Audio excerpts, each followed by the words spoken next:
You can't just copy paste your same melodies throughout the whole song, because then the entire thing will start sounding the same.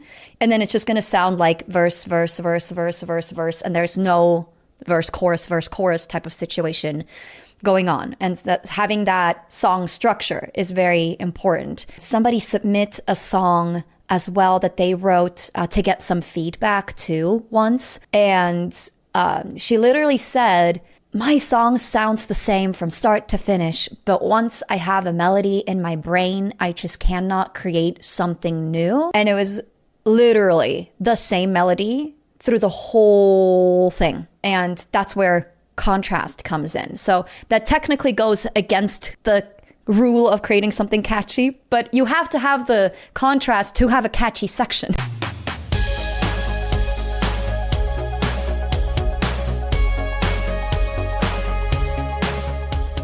Hey Voxstar, and welcome to From Singer to Artist. I'm Lara Chapman, award-winning singer and songwriter turned viral vocal coach and the host of this show.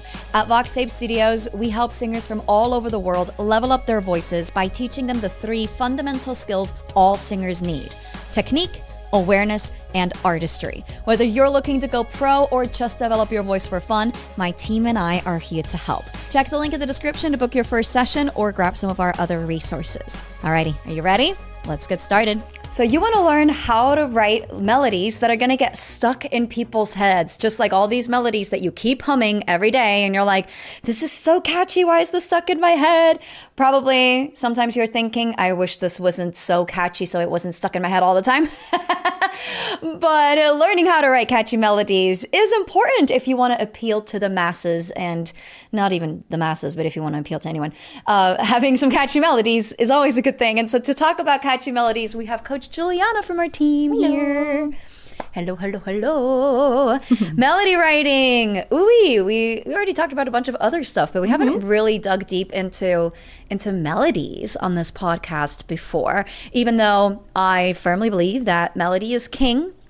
And melody is the most important thing. Good. Because it's what people are going to remember, and it's what goes across language barriers and everything. Melody is important. And I think a lot of times people spend a lot of time on writing better lyrics, and sometimes even a lot of time on writing good chords and chord progressions and things like that. And I'm like, dude, you literally cannot copyright chord progressions. Yeah. Like, it's not that important. And then when it comes to melodies, they don't really think about it anymore. And I'm like, but that's the most important piece. Just stop ignoring it. It's where the money is. It's where the money is, baby. It's where the money is. It's where it's going to get stuck in people's heads. Yeah. Exactly. Yeah. How do you go about writing melodies? How do I go about it? Honestly, like, melodies usually come to me first, because I am a little songbird. I sing all the time. I don't know what I'm singing most of the time, but I am creating sounds. So when I hear something, when I do something that's like, oh, that's interesting, it's usually because it's melodically telling. Like, there's some sort of repetition, there's some sort of pattern that feels good for the brain to hear, like a little scratch of the brain.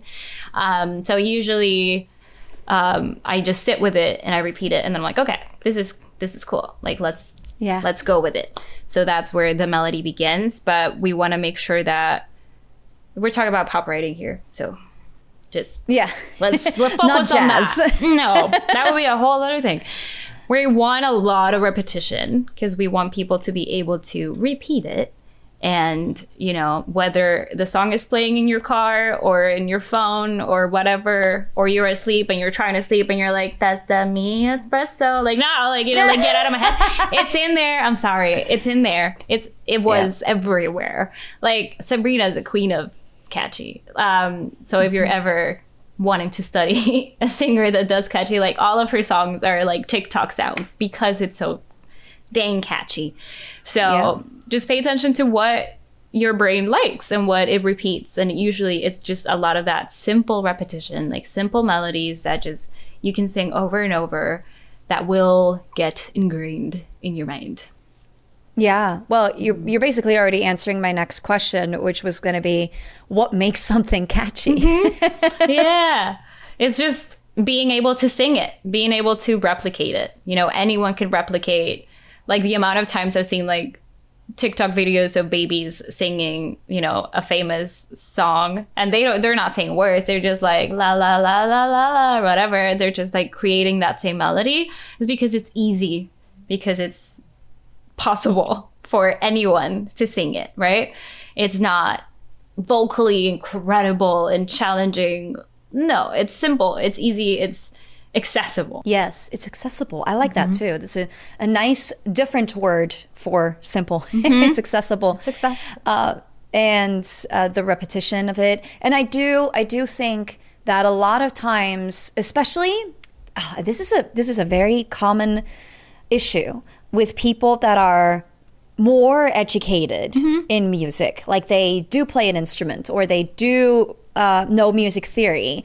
Like, yes, that can be helpful, but sometimes it can also be an issue.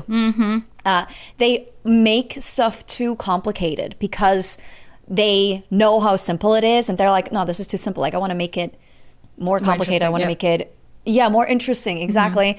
And I mean, we were talking about Birds of a Feather in a different episode, but like that's just another perfect example of birds of a feather. It's literally two notes, right? In the pre-chorus, and then obviously the rest of the song is different. But not being afraid of making something stupid simple. No, right? that's usually not overcomplicating it. Yeah, that's what's going to stick on people's heads. And, you know, when you introduced today's episode, you said like it's the easiest way to break language barriers. Like if I say da da da da da da da da da da da, Despacito, everyone's gonna sing it. They don't know what the heck they're saying, but the amount of people that song reached, and it's just a little da da da da. Like, can't go simpler than that. Like, it's just easy. That's what I think catchy is. Easy. Because I think you have to remember that the vast majority of people that will consume your music are not trained in music. And that's why I think people who are trained in music make stuff too complicated. Yeah. Because they think that everybody's like them. The vast majority of people are not like you. And that means even if you are not trained in music, that is totally okay. You can still write incredible stuff, incredibly catchy music, and melodies and good lyrics and all of that stuff. You don't need to be trained in this to write. So it could be an advantage. I'm not saying that if you have training in music, you're like, no. No. Like, you're going to be okay. It's going to be fine. I have, I have my degree from Berkeley, and I have so much music theory under my belt, and I play guitar and piano and all that, but I don't use any of that when I'm writing. I don't write from an analytical standpoint. I write from a feeling standpoint. So anyways, don't overcomplicate it is the whole message here. Absolutely. And also making sure that your repetition doesn't get the best of you and create contrast within your repetition. Yes, ma'am. Yes, ma'am. Good melodies are all about the balance between repetition and contrast. Yeah. Repetition is what makes it catchy. If there's too much repetition, it's boring. There's a difference between catchy and boring. It's not the same thing. I usually say that you want to have repetition within a song section and then contrast between the song sections. Yeah, absolutely. You don't want the same exact copy paste, because it will get boring at some point. And we have a little story of one of her students, Elizabeth. Hello, if you're watching. She has a very cool song, and I hope she's going to share it with y'all very soon. But her verse and her chorus were exactly the same melody, exactly the same rhythm. And I was like, it is a very cool melody and it is a very cool rhythm, but you already did it. Give us something else. So all we did was race it a little bit and change the rhythm a little bit, and it just created this like bigger feeling of a chorus, and like it explodes now and it feels so much cooler without doing a lot of work. Like, you're just changing a little bit to add that contrast within the repetition, and you're creating a different section to repeat in the chorus, so it's just like a lot more fun for whoever's listening, and they can sing along. and they can sing along. I usually say that if I, as a trained musician, cannot sing along to your song by the time I'm hearing the second chorus, it's too complicated. Yeah. Like, I want to be able to sing together with you in that second chorus, not the lyrics. I'm not going to remember the lyrics. I don't even remember the lyrics when I learned the song, okay? But I want to remember the melody. I want to be able to sing together with you. Like, at least when we hit like the third chorus, like at the end of the song, I want to be able to sing together with you. But ideally, by the time we reach the second chorus. And again, this is because I am trained in music. So somebody who's not trained in music might listen to your song all the way through once and then can sing together with you. Or maybe they sing together with you in the third chorus. But either way, we need the repetition. Yeah. It needs to be singable. Singable, yeah. But then again, like you said with Elizabeth, you can't just copy paste your same melodies throughout the whole song, because then the entire thing will start sounding the same. And then it's just going to sound like verse, verse, verse, verse, verse, verse. And there's no verse, chorus type of situation going on. And that having that song structure is very important. We had somebody submit a song as well that they wrote to get some feedback too once. And she literally said, my song sounds the same from start to finish, but once I have a melody in my brain, I just cannot create something new. And it was literally the same melody through the whole thing. And that's where contrast comes in. So that technically goes against the rule of creating something catchy, but you have to have the contrast to have a catchy section. Exactly. Yeah. So what are some ways to create contrast? You said like change the pitch, change the rhythm. So let's say that your melody is like da da da da da da da da da da da da. Your fourth line cannot be da da da da. It can be da da da da. Like, oh, there's a new note there. Maybe the rhythm is the same, but it's this tiniest baby note that goes up instead of down, and instantly, like, someone's gonna be like, "Ooh, what is that? That's new." Yeah. Right. So it makes your ear perk up, like, "Oh, okay, what's next?" And then you're being drawn into the song. So melody changes are the easiest for me, or for people, whoever's starting to create contrast. Melody changes, just like instead of the note going down, go up, or the opposite. You know, so easy.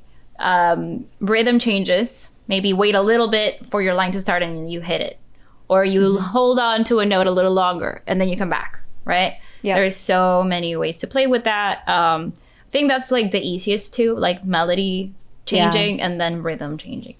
100%. And there's so many different ways to change a melody and to change the rhythm. And we actually added a few ways to create contrast in our songwriting framework PDF guide. It's currently on sale for just $7 instead of $27 if you want to go check that out. Link is in the description below. You can grab your copy there. And there's a couple different ways to create contrast in there. But again, remember, don't overcomplicate it. And if you want to create catchy songs, there needs to be repetition and it needs to be simple. You know the saying, kiss, keep it simple, stupid, or keep it stupid, simple? Yeah. Or I never know which way around it goes. Keep it stupid, simple, I think. I think it's keep it simple, stupid. But I always like, why isn't it not keep it stupid simple? Because that makes so much more sense in my brain. But whichever way around it is, keep it simple. Kiss with one S. Yeah. Keep it really, really, really, really simple. Anything else when it comes to creating melodies that are catchy?